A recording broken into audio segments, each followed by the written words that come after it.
उत्तर भारत में मौसम बदल चुका है, मतलब सर्दियां शुरू हो गई हैं।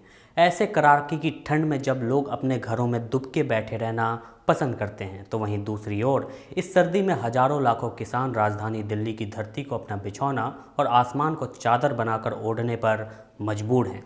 मजबूरी इसलिए कि केंद्र के काले कृषि कानून भारत से किसानों के वजूद को खत्म कर सकते हैं। किसानों की ये लड़ाई कृषि और किसान के वजूद की है। जिस किसान को दुनिया अन्नदाता कहती है, आज उसी अन्नदाता को मजबूरन सड़कों पर उतरकर प्रदर्शन करना पड़ रहा है।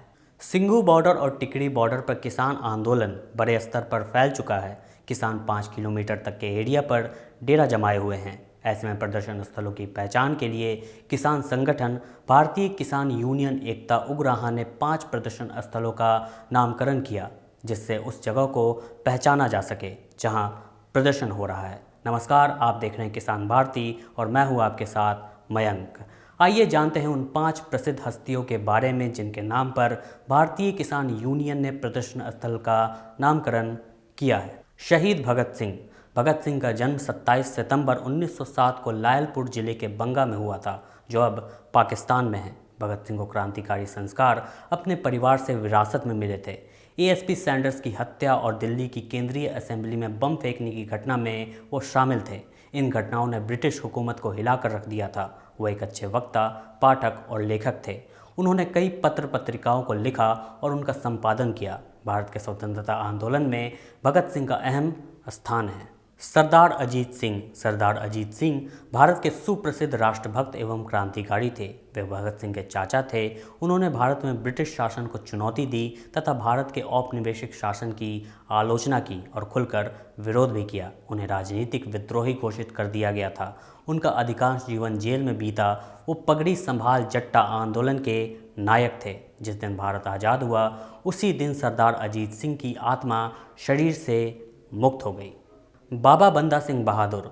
1670 में जम्मू के एक हिंदू परिवार में जन्मे बाबा बंदा सिंह बहादुर ने सिखों के 10वें गुरु और खालसा पंथ की स्थापना करने वाले गुरु गोविंद सिंह के प्रभाव में आकर सिख धर्म स्वीकार कर लिया था। 12 मई 1710 को बाबा बंदा बहादुर ने मुगलों की फौज को शिकस्त देकर पंजाब के सरहिंद इलाके पर कब्जा कर सिख इतिहास में एक मुकाम हासिल किया था। हालांकि बाद में उन्हें जीत की कीमत बहुत महंगी पड़ी थी। मुगलों ने उनके बेटे के उनके ही सामने टुकड़े कर दिए थे और बेटे का कलेजा निकालकर उनके मुंह में डाल दिया था। बाबा बंदा सिंह बहादुर ने किसानों को बड़े बड़े जागीरदारों और जमींदारों की गुलामी से मुक्त कराया था। गुलाब कौर। गुलाब कौर का जन्म 1890 में पंजाब के संगरूर जिले के बख्शीवाला गांव में हुआ था।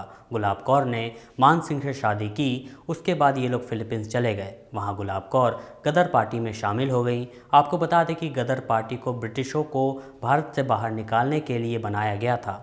इस बीच गुलाब कौर ने अपने पति को छोड़कर देश के लिए गदर आंदोलन में शामिल होने का फैसला किया। वो भारत वापस आई।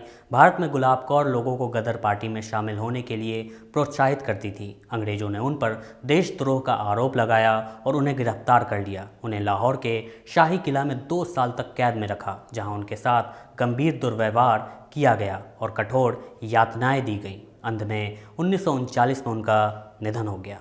शहीद साधु सिंह तख्तूपुरा। भारतीय किसान यूनियन एकता के नेता साधु सिंह तख्तूपुरा की हत्या कथित तौर पर साल 2010 में लोहे की सरिया डंडों से पीटकर की गई थी, जबकि पंजाब पुलिस के अनुसार उनकी मृत्यु हार्ट अटैक की वजह से हुई थी। पंजाब की तत्कालीन अकाली दल बीजेपी सरकार एक विवादित जमीन से किसानों को हटा रही थी, जिसके खिलाफ वो प्रदर्शन कर रहे थे। किसान नेताओं का कहना है कि 5 प्रदर्शन स्थलों के नाम इन हस्तियों के नाम पर रखने का मतलब पिछले 22 दिनों से चल रहा कृषि कानूनों के खिलाफ किसान आंदोलन प्रगतिशील और धर्मनिरपेक्ष चरित्र को दिखाता है। किसान आंदोलन से जुड़ी और खबरों को जानने के लिए देखते रहिए किसान भारती। धन्यवाद।